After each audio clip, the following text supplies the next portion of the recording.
man has organized the best grassroots turnout of the entire region that she'll be representing, because the lines go up to Upland and Rancho Cucamonga, and a lot of people who lived in Los Angeles live there now because they got out because of all the taxes and all the crime. So we have an opportunity to pick up all of those votes because they want somebody who will bring back honesty, respect for the law, respect for your neighbor, and respect for your bank account instead of trying to take from it every day and night for their special projects. There are a lot of issues that we have, but the most important one, we need quality schools and safe streets. Quality schools and safe streets. We are in the most dangerous point in our history today. From the schoolhouse, I mean, who would ever thought they were going to say, close the churches and use the army or use the police to enforce that? That's crazy. It was crazy. And there was no judicial approval. It was just like, that's the way it will be.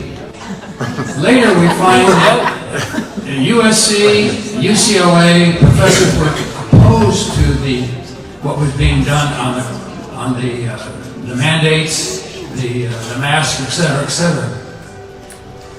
But they never came before the Board of Supervisors to testify.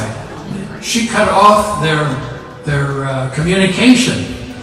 Well, if you're General Patton, you go around. You don't stop and say, oh, well, we can't do that. George Patton walked the area as a boy, as a young man. He was a fighter. We need to learn from that.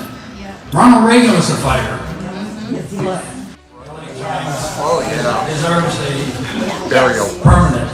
We have Forest Lawn, Mount Sinai, we have all kinds of locations for that.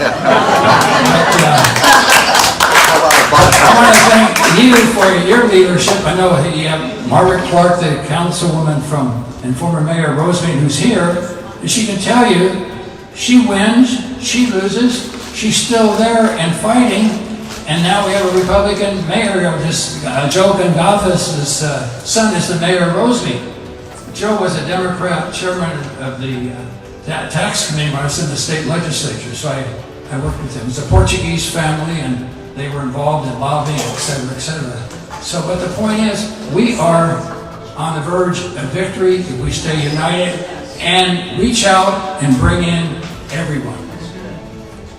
Doesn't matter, you can be old, you can be young, and the young are old, no.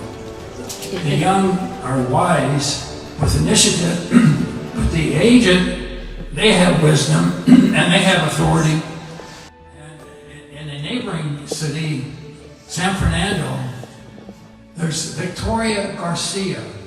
I think we're going to pull that assembly seat off. The congressman retired, or resigned, or retiring. So the person who was a council member on San Fernando, the assemblyman, in San Fernando, filed for the congressional seat, which left an open.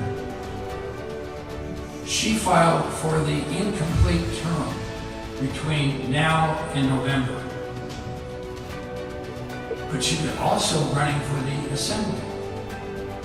It turns out she won the on-field position, Victoria Garcia, and now she's a candidate for the assembly seat, running against the lady who's the mayor of San Fernando right now.